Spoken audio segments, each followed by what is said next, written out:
Inbox channel में आप सबका स्वागत करती हूं। तो चलिए देर ना करते हुए हमारा पहला क्वेश्चन की ओर हम आगे बढ़े। हमारा पहला क्वेश्चन है, बिहार में 1857 की क्रांति कहां से प्रारंभ हुआ? तो पहला ऑप्शन है पटना, दूसरा है देवघर जिले के रोहिणी नामक स्थान से, तीसरा है दरभंगा और चौथा है इनमें से कोई नहीं। तो इसका सही आंसर हो जाएगा देवघर जिला के रोहिणी नामक स्थान से इसका प्रारंभ होता है, ऑप्शन बी इसका राइट आंसर हो जाता है। नेक्स्ट क्वेश्चन हमारे सामने, कोणार्क नाटक के कवि कौन थे? पहला है ऑप्शन जगदीश चंद्र माथुर, दूसरा है सरदार वल्लभ भाई पटेल, तीसरा इंदिरा गांधी, चौथा है इनमें से कोई नहीं। तो इसका सही आंसर जो हो जाएगा वो हमारा हो जाएगा ऑप्शन ए हो जाएगा, जगदीश चंद्र माथुर, राइट आंसर ए हो जाएगा। नेक्स्ट क्वेश्चन हमारे सामने, कालाशोक कौन से वंश के संस्थापक थे? पहले है शिशुनाग, दूसरे है मौर्य वंश, तीसरा है गुप्त वंश, इनमें से कोई नहीं। तो इसका सही आंसर जो हो जाएगा शिशुनाग वंश हो जाएगा, 13 का ए नंबर आंसर हो जाएगा। चलिए नेक्स्ट क्वेश्चन हमारे सामने, 1956 ईस्वी में आंध्र प्रदेश के गठन के समय कौन सी भाषा जोड़ी गई? पहला ऑप्शन है तेलुगु, दूसरा है हिंदी, तीसरा है उर्दू और चौथा है इनमें से कोई नहीं। तो इसका सही आंसर जो हो जाएगा वो हो जाएगा तेलुगु। नेक्स्ट क्वेश्चन है, पावापुरी बिहार के किस जिले में है? ऑप्शन ए है पटना, ऑप्शन बी है नालंदा, ऑप्शन सी है दरभंगा, ऑप्शन डी है सहरसा। तो इसका सही आंसर जो हो जाएगा ऑप्शन बी हो जाएगा नालंदा। नेक्स्ट क्वेश्चन की ओर आगे बढ़ते हैं। नेक्स्ट क्वेश्चन है हमारे सामने में, स्वतंत्र भारत के प्रथम गृह मंत्री कौन थे? पहला है पंडित जवाहरलाल नेहरू, दूसरा है सरदार वल्लभ भाई पटेल, तीसरा इंदिरा गांधी और चौथा इनमें से कोई नहीं। तो स्वतंत्र भारत के प्रथम गृह मंत्री जो थे वो सरदार वल्लभ भाई पटेल, तो जो है इसका सही आंसर हो जाएगा। नेक्स्ट क्वेश्चन हमारे सामने, WHO का पूरा नाम क्या है? तो ऑप्शन ए है WHO का नाम पूछा गया है तो विश्व स्वास्थ्य संगठन, दूसरा है विश्व सहायक संगठन, तीसरा है विश्व समाज संगठन, ऑप्शन डी है इनमें से कोई नहीं। तो इसका सही आंसर जो हो जाएगा WHO का पूरा नाम जो है वो है विश्व स्वास्थ्य संगठन, वर्ल्ड हेल्थ ऑर्गेनाइजेशन इसका इंग्लिश में पूरा नाम है। चलिए नेक्स्ट क्वेश्चन की ओर हम आगे बढ़ते हैं, इसका ए राइट आंसर हो जाएगा। नेक्स्ट क्वेश्चन की ओर आगे बढ़ते हैं, भारत में वित्तीय वर्ष कब शुरू होता है? भारत में जो है वित्तीय वर्ष आप सबको पता होगा कि 1 अप्रैल से लेकर 31 मार्च तक चलता है, तो ये ऑप्शन सी इसका राइट आंसर हो जाना चाहिए। चलिए नेक्स्ट क्वेश्चन, हमारा रिजर्व बैंक का मुख्यालय कहाँ है? पहला मुंबई, दूसरा दिल्ली, तीसरा है पटना, चौथा इनमें से कोई नहीं। इसका राइट आंसर मुंबई हो जाएगा, राइट आंसर ए हो जाएगा। अगर हम रिजर्व बैंक की बात करें तो इसकी स्थापना कभी कभी पूछ ली जाती है, तो इसकी स्थापना जो है वो 1 अप्रैल 1935 ईस्वी को हुई और इसे जो है 1 जनवरी 1949 ईस्वी को इसका राष्ट्रीयकरण हुआ। रिजर्व बैंक का केंद्रीय कार्यालय प्रारंभ में कोलकाता में स्थापित था और लेकिन बाद में जो 1937 ईस्वी में जो अस्थायी रूप में मुंबई में स्थानांतरित किया गया। नेक्स्ट क्वेश्चन की ओर आगे बढ़ते हैं, घनानंद किस काव्य धारा के कवि है? पहला है रीतिबद्ध, दूसरा है रीतिमुक्त, तीसरा है रीतिसिद्ध, चौथा है रीतिबद्ध, रीतिमुक्त और रीतिसिद्ध। तो इसका सही आंसर बी हो जाएगा, रीतिमुक्त हो जाएगा। नेक्स्ट है हमारे सामने क्वेश्चन, जिसमें वस्तु का केवल एक विक्रेता होता है ऐसे बाजार की स्थिति क्या कहलाती है? ऑप्शन ए है मनोसोनी, दूसरा है एकाधिकार,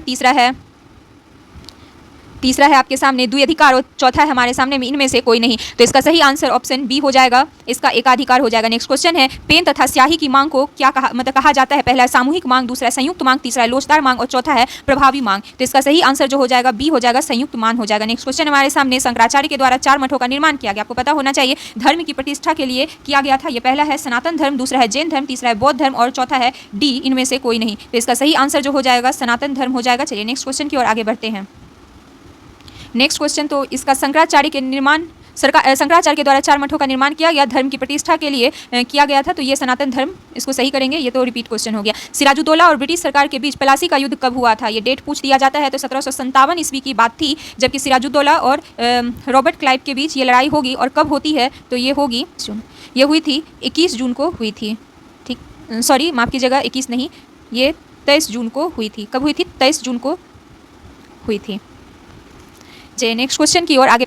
नेक्स्ट क्वेश्चन है हमारे सामने, मुद्रा के आंतरिक मूल्य का अर्थ क्या है? पहला है विनिमय दर, दूसरा है मुद्रा का चालन वेग, तीसरा है मुद्रा की क्रय शक्ति, चौथा है मुद्रा की पूर्ति। तो इसका सही आंसर जो हो जाएगा ऑप्शन सी हो जाएगा, मुद्रा की क्रय शक्ति, राइट आंसर सी हो जाएगा। नेक्स्ट क्वेश्चन है, इनमें कौन सार्क का सदस्य है? पहला है मालदीव, दूसरा है मॉरिशस, तीसरा है चीन और चौथा है जापान। तो इसका सही आंसर जो हो जाएगा ऑप्शन ए मालदीव हो जाएगा। नेक्स्ट क्वेश्चन हमारे सामने, क्षोभ मंडल की ऊंचाई कितनी होती है? ये क्षोभ मंडल की ऊंचाई पूछ रहा है 80 किलोमीटर, 90 किलोमीटर और 100 किलोमीटर। तो इसकी तो ऊंचाई उतनी होती नहीं है, तो इसका आंसर क्या होना चाहिए? इसका आंसर डी होना चाहिए। आपको याद रखनी है इसकी ऊंचाई, एक्चुअल में औसत ऊंचाई जो होती है इसकी वो कितनी होती है? तो इस क्वेश्चन में मैं लिख दे रही हूँ, इसकी 15 किलोमीटर जो है इसकी औसत ऊंचाई होती है, ठीक है। और इसकी जो है ध्रुवों पर कितनी होती है? तो इसकी जो ध्रुवों पर होती है, आप देखेंगे इसकी ध्रुवों पर कितनी ऊंचाई होगी, तो इसकी ध्रुवों पर 8 किलोमीटर है ना, ओके। और इसके बाद जो है इसकी अगर बात करें विषुवत रेखा पर बात करें, तो इसकी विषुवत रेखा पर आप देखेंगे विषुवत, ठीक है, इसकी विषुवत रेखा पर बात करें तो कितनी होती है? तो 18 किलोमीटर होती है क्षोभ मंडल की, आपको याद रखनी। चलिए नेक्स्ट क्वेश्चन की बात करते हैं, गन्ना का सर्वाधिक उत्पादक देश कौन सा है? पहला ऑप्शन है भारत, दूसरा है ब्राजील, तीसरा है चीन और चौथा है अमेरिका। तो इसका सही आंसर हो जाएगा option B Brazil. Next question हमारे सामने, गुप्त वंश का संस्थापक कौन थे? तो गुप्त वंश के जो थे वो श्रीगुप्त रहेंगे, ठीक है, पहला ऑप्शन सही हो जाएगा।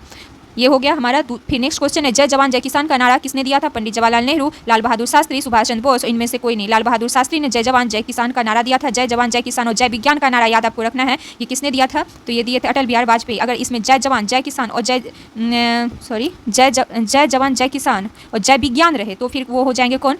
तो अटल बिहारी वाजपेयी। चलिए नेक्स्ट क्वेश्चन की ओर आगे बढ़ते हैं। मांग के लिए आवश्यक तत्व कौन सी है? वस्तु की इच्छा, दूसरा एक निहित मूल्य, तीसरा है साधन व्यय करने की तत्परता और उपयुक्त सभी। तो इसका सही आंसर क्या होना चाहिए? तो इसका जो सही आंसर हो जाएगा ऑप्शन डी हो जाएगा। ऑप्शन डी इसका राइट आंसर हो जाएगा। नेक्स्ट क्वेश्चन है, अर्थशास्त्र में उत्पादन का मतलब क्या है? पहला है विनिर्माण, दूसरा है बनाना, तीसरा है उपयोगिता बनाना, चौथा है खेती करना। तो इसका सही आंसर जो है वो सी हो जाएगा, उपयोगिता बनाना। नेक्स्ट क्वेश्चन हमारे सामने, उत्पादन का सक्रिय साधन है, पहला है श्रम, दूसरा है कारखाना, तीसरा है पूंजी और चौथा है इनमें से कोई नहीं। तो इसका सही आंसर क्या होना चाहिए? तो डी इसका जो है इसका राइट आंसर हो जाएगा श्रम हो जाएगा। ठीक है, उत्पादन का सक्रिय साधन श्रम है। नेक्स्ट क्वेश्चन है हमारे सामने में, सूचकांक के निर्माण में प्रयुक्त सर्वोत्तम औसत है, पहला है समांतर माध्य, दूसरा है गुणोत्तर माध्य, तीसरा है हरात्मक माध्य और चौथा है माध्य का। तो इसका सही आंसर जो है ऑप्शन ए हो जाएगा, समांतर माध्य। नेक्स्ट क्वेश्चन है, पेट्रोल किससे मापा जाता है? पेट्रोल जो है किलोमीटर, दूसरा है लीटर और तीसरा है मीटर। तो पेट्रोल को किस में आप नापेंगे? लीटर में मापा जाता है। नेक्स्ट क्वेश्चन है, चाय का सर्वाधिक उत्पादक देश कौन सा है? चाय सबसे ज़्यादा चीन में होता है ना, तो ये भी याद रखना है, वहीं पर पहली बार इसकी खोज की। नेक्स्ट क्वेश्चन हमारे सामने, गौतम बुद्ध की मृत्यु कहाँ हुई थी? ये पूछ रहा है, तो आपको जो है इसका सही आंसर आपको पता होना चाहिए। उनकी मृत्यु जो है कुशीनगर में हुई थी। अब इनके बचपन का नाम जो था, गौतम बुद्ध के बचपन का नाम क्या था? तो सिद्धार्थ था, ये आपको पता होना चाहिए। एशिया का ज्योतिपुंज कहा जाता है गौतम बुद्ध को, ये भी आपको पता होना चाहिए। नेक्स्ट क्वेश्चन है, पोखरण क्या है? तो पोखरण जो है वो राजस्थान का एक नगर है, बिहार का एक जिला है, उत्तर प्रदेश का एक गाँव है और तीसरा इनमें से कोई नहीं। तो ये राइट आंसर ए हो जाएगा, राजस्थान का एक नगर है। चलिए नेक्स्ट क्वेश्चन की ओर आगे बढ़ते। नेक्स्ट क्वेश्चन हमारे सामने, गोवा में पहला शासन किसका था? पहला है भारतीयों का, दूसरा नेपाली का, तीसरा पुर्तगालियों का और इनमें से कोई नहीं। तो गोवा में जो पहला शासन पूछ रहा है, तो पहला शासन आपका हो जाएगा, पुर्तगालियों ने आकर ही तो वहाँ पे शासन किया था पहले। यहाँ पे वही संदर्भ में क्वेश्चन पूछा ही जा रहा है। चलिए, क्योंकि आपको पता होना चाहिए भारत में सबसे पहले यूरोपीय कंपनियां पुर्तगाली ही आए थे। चलिए नेक्स्ट क्वेश्चन हमारे सामने, मंत्रिपरिषद की नियुक्ति कौन करता है? तो मंत्रिपरिषद की नियुक्ति कौन करता है? पहला ऑप्शन है प्रधानमंत्री, दूसरा राष्ट्रपति, तीसरा उपराष्ट्रपति और चौथा इनमें से कोई नहीं। तो इसका सही आंसर जो हो जाएगा हमारा, इसका सही आंसर ऑप्शन बी हो जाएगा, राष्ट्रपति हो जाएगा, क्योंकि मंत्रिपरिषद की नियुक्ति राष्ट्रपति ही करेंगे। सारे नियुक्ति से संबंधित जो है राष्ट्रपति करते हैं। किसी देश में मुद्रास्फीति की स्थिति में निम्न में से कौन सा कथन सही नहीं है? पहला है जीवन निर्वाह लागत बढ़ जाती है, मजदूरी की तुलना में लाभ तेजी से बढ़ते हैं, पूंजी का अवमूल्यन होता है, देश के निर्यात अधिक प्रतिस्पर्धी हो जाते हैं। तो इसका सही आंसर जो हो जाएगा ऑप्शन सी हो जाएगा, पूंजी का अवमूल्यन होता है। नेक्स्ट क्वेश्चन है, राष्ट्र आय क्या है? तो राष्ट्र आय के बारे में 4 ऑप्शन दिए हुए, ये एक वर्ष में किसी देश में उत्पादित सभी वस्तुओं तथा सेवाओं का धन मूल्य है, दूसरा यह 2 साल में किसी देश में उत्पादित सभी वस्तुओं तथा सेवाओं का धन मूल्य है, तीसरा है यह 5 साल में देश में उत्पादित सभी वस्तुओं तथा सेवाओं का धन मूल्य है, चौथा है इसमें दिया यह 1 वर्ष में देश के बाहर निर्मित सभी वस्तुओं का सेवाओं का धन मूल्य है। तो इसका सही आंसर क्या होना चाहिए? तो ऑप्शन ए इसका राइट आंसर हो जाएगा। नेक्स्ट क्वेश्चन है हमारे सामने, शुद्ध राष्ट्रीय उत्पाद का मूल्यांकन कैसे किया जाता है? चलिए ऑप्शन देख। ऑप्शन पहला है NNP = GNP माइनस मूल्यह्रास, दूसरा है NNP = GDP माइनस कर, तीसरा है NNP = GNP प्लस कर, चौथा है NNP = GNP प्लस मूल्यह्रास। इसका सही आंसर क्या होना चाहिए? तो इसका सही आंसर जो है ऑप्शन ए हो जाना चाहिए। क्या? NNP = GNP में से हम लोग मूल्यह्रास कर देते हैं। ठीक है, ऑप्शन ए इसका राइट आंसर होना चाहिए। नेक्स्ट क्वेश्चन हमारे सामने, भारतीय संविधान पूर्णतः किस तिथि से लागू हुआ था? पूर्णतः किस तिथि से लागू हुआ था वो पूछा जा रहा है, एकदम क्लियर क्वेश्चन किया हुआ है। तो ये हुआ था कब? 26 जनवरी 1950 से जो है पूर्णतः किस तिथि से लागू किया गया है? कृपया यहाँ पे क्वेश्चन पे आप लोग फोकस करेंगे। तो इसका जो हो जाएगा हमारा 26 जनवरी 1950 हो जाएगा। ठीक है, लेकिन बनकर तैयार कब हो गया था? तो ये नेक्स्ट क्वेश्चन की ओर आगे बढ़ते हैं। भारतीय संसद में कितने सदन है? पहला है 2, दूसरा है 3, मतलब ऑप्शन 3 में दिया हुआ है 4, ऑप्शन डी में हुआ है 5। तो आपको तो पता ही होगा कितने सदन हैं। तो अगर पूछा जाए कि भारतीय संसद में कितने सदन हैं, तो इसका राइट आंसर क्या करेंगे? तो ऑप्शन ए करेंगे। सदन तो 2 ही है, कौन कौन सा? तो आप ध्यान रखेंगे, इसके सदन की बात की जा रही है। तो एक है हमारा राज्य सभा, है ना, राज्यसभा। चलिए, और दूसरा है हमारा लोकसभा, है ना। हाँ जी, चलिए अगर हम बात करें इनके अंग की बात करें, तो अभी हम आपको बताते हैं इनके कितने अंग हैं। चलिए इसको हम एक ऐसे कर लेते हैं, माफ़ कीजिएगा, ऐसे कर लेंगे इसके देखिए ऐसे कर लेंगे। ठीक है, यहाँ पे लिखेंगे, सबसे ऊपर में लिख लेंगे राष्ट्रपति, है ना। चलिए राष्ट्रपति, उसके बाद यहाँ पे जो है लोकसभा, और यहाँ पे राज्यसभा, है ना, राज्यसभा कर देंगे। तो 3 अंग हो गए। चलिए इसका राइट आंसर क्या हो जाएगा? 45 का भारतीय संसद में कितने सदन है? तो 2 हो जाएंगे, सदन 2 ही है, लोकसभा और राज्यसभा। ऑप्शन ए इसका राइट आंसर हो जाएगा। नेक्स्ट क्वेश्चन है, किस काल या युग में पत्थर के औजार सबसे पहले पाए गए? पहले पत्थर के औजार, पहला है नव पाषाण काल, दूसरा है पूरा पाषाण काल, तीसरा लघु पाषाण काल और चौथा है मध्य पाषाण काल। तो इसका सही आंसर हो जाएगा पूरा पाषाण काल में पाए गए। नेक्स्ट क्वेश्चन है, पुर्तगालियों द्वारा कालीकट से ले जाए जाने वाले कालीकट के सूती कपड़े यूरोप में आमतौर पर क्या कहलाते थे? ऑप्शन ए है कैल्को, दूसरा है कैलिको, तीसरा है कॉलेक्स और चौथा इनमें से कोई नहीं। तो इसका सही आंसर कैलिको हो जाएगा, ऑप्शन बी इसका राइट आंसर हो जाएगा। नेक्स्ट क्वेश्चन की ओर आगे बढ़ते हैं। नेक्स्ट क्वेश्चन है, 8 ग्रहों में बुध सूर्य से कौन से स्थान पर है? तो पहला है, दूसरा, तीसरा और चौथा है। इसका तो सही आंसर क्या हो जाना चाहिए? तो ऑप्शन ए इसका राइट आंसर होना चाहिए। इसके बारे में हम बाद में आपको बताते हैं, इसका हम क्रम आपको बताएंगे। चलिए नेक्स्ट क्वेश्चन है हमारे सामने, कर्क रेखा तथा मकर रेखा के बीच का क्षेत्र क्या है? पहला ऑप्शन है शीतोष्ण कटिबंध, दूसरा है शीत कटिबंध, तीसरा है उष्ण कटिबंध, चौथा इनमें से कोई नहीं। तो इसका सही आंसर जो है क्या होना चाहिए? ऑप्शन सी इसका हो जाना चाहिए, उष्ण कटिबंध। नेक्स्ट क्वेश्चन है, बीपीएल श्रेणी से संबंधित वरिष्ठ नागरिकों के लिए भौतिक सहायता तथा असिस्टेड लिविंग डिवाइस उपलब्ध कराने की योजना कौन सी है? पहला राष्ट्रीय वयोश्री योजना, दूसरा है वयोश्रेष्ठ योजना, तीसरा है प्रधानमंत्री वयोश्री योजना, चौथा है इनमें से कोई नहीं। तो इसका सही आंसर ऑप्शन ए हो जाएगा, राष्ट्रीय वयोश्री योजना। नेक्स्ट क्वेश्चन है, कपास के रेशों का उपयोग कर कपड़े बनाने की आर्थिक गतिविधि किस क्षेत्र के अंतर्गत आती है? पहला है कपड़ा बनाने की बात की जा रही है, तो पहला है द्वितीयक क्षेत्रक, दूसरा है प्राथमिक, तीसरा है तृतीयक क्षेत्रक और चौथा है चतुर्मार्गात्मक क्षेत्रक। तो इसका सही आंसर होना चाहिए ए हो जाएगा, द्वितीयक क्षेत्रक। इसके बारे में भी हम थोड़ा सा डिटेल्स आपको बताएंगे। नेक्स्ट क्वेश्चन हमारे सामने, कौन सी कला ग्रीक बौद्ध कला के नाम से भी जानी जाती है? पहला है गांधार कला, दूसरा मथुरा कला, तीसरा सुंगा कला और चौथा है मधुबनी कला। तो इसका सही आंसर होना चाहिए ऑप्शन ए गांधार कला। नेक्स्ट क्वेश्चन है, किस अधिनियम ने नस्ल, धर्म तथा राष्ट्रीय मूल्य के आधार पर भेदभाव को निषेध कर दिया था? पहला है नागरिक अधिनियम, दूसरा अधिकार अधिनियम, तीसरा नागरिक अधिकार अधिनियम और चौथा है इनमें से कोई नहीं। तो इसका सही आंसर जो है वो होना चाहिए ऑप्शन सी नागरिक अधिकार अधिनियम, है ना।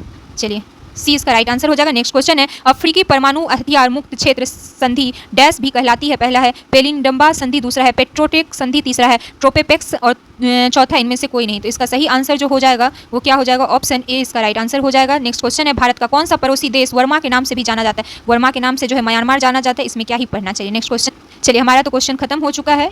चलिए देखते हैं जो हमने आपको कहा उसके बारे में बताते हैं, ग्रहों के बारे में बताएंगे और जो है हम आपको थोड़ी सी और जानकारी देंगे। हाँ, हमने प्रथम और मतलब क्षेत्र के बारे में कहा कि कौन कौन से क्षेत्र में आते हैं। चलिए बताते हैं। अगर हम ग्रहों की यहाँ पे बात करें तो आपको क्या करना है, यहाँ पे बुध से आपको स्टार्ट करना है, ठीक है। अब बुध से करेंगे और फिर क्या करेंगे, बुध के बाद क्या आता है, तो बुध के बाद जो है बृहस्पति। आपको भी बृहस्पति नहीं लेना है, ठीक है। ये सूर्य से सबसे ऊपर में आप सूर्य करेंगे, ठीक है। सबसे ऊपर में सूर्य किया हमने, फिर बुध किया, ठीक है। स्टार्ट हम लोग बुध से करेंगे, तब आपको सूर्य से नज़दीक ग्रह के बारे में पता चल जाएगा आसानी से। जितने सप्ताह होते हैं उसके लिख देने हैं, बस एक एक आप अल्टरनेट कर लीजिए। बुध के बाद क्या होता है, बृहस्पति। बृहस्पति को छोड़िए, शुक्र लिखिए, यहाँ पे शुक्र लिखेंगे, आएगा शुक्र, है ना। बृहस्पति शुक्र, उसका शनि को आपको यहाँ पे नहीं लेना है, ठीक है। बुध हो गया, शुक्र हो गया, फिर आपको क्या करना है, शनि को भी छोड़ देना है। रविवार को हम लोग पृथ्वी ले लेते हैं, है ना। चलिए पृथ्वी ले लिया, उसके बाद फिर आपको क्या करना है, रविवार ले लिया पृथ्वी। यहाँ पे सोमवार करना था तो सोमवार को तो हम छोड़ेंगे, फिर क्या आ जाएगा मंगलवार, है ना। तो मंगलवार हम लोग कर देंगे, मंगल कर देंगे, मंगल कर देंगे, मंगल का फिर आ जाएगा बुध। तो बुध तो हम ले लिए हैं, अब आएगा कौन, बृहस्पति नहीं लिए, है ना। बृहस्पति आ जाएगा, बृहस्पति, है ना, बृहस्पति आ जाएगा। बृहस्पति हो गया।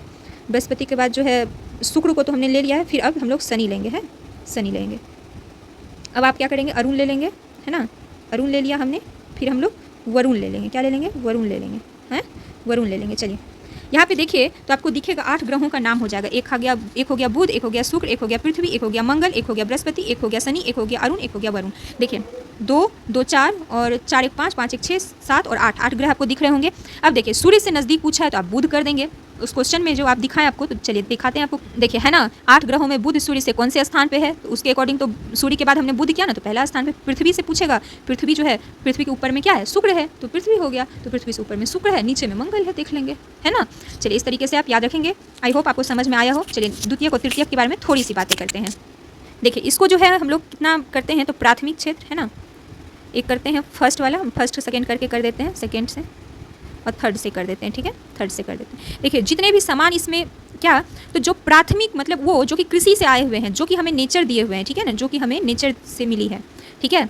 हम कृषि से यहाँ पे हम कर सकते हैं प्राकृतिक रूप से हमने पाया है ना, प्राकृतिक रूप से हमने पाया है। तृतीयक में आएगा जो कि हमें सेवा दे रहा है ना, सर्विस के लिए आ जाता है। और सेकंड में आता है जो दोनों के बीच में यानी फर्स्ट और सेकंड में क्या बने, तो एक लिंकेज के रूप में काम करे, यानी कि एक माध्यम के रूप में काम करे। अब इसको कैसे भाई, ये क्या है, तो देखिए आपने कृषि किया यानी गेहूँ तो उपज हो गया, लेकिन उसको जो गाड़ी लेके पहुँचाएगा ना, ये गाड़ी इसमें आ जाएगा है ना। गाड़ी लेके कौन पहुँचाएगा, सॉरी गाड़ी नहीं, यहाँ पे जो है गाड़ी से पहुँचाएगा ना।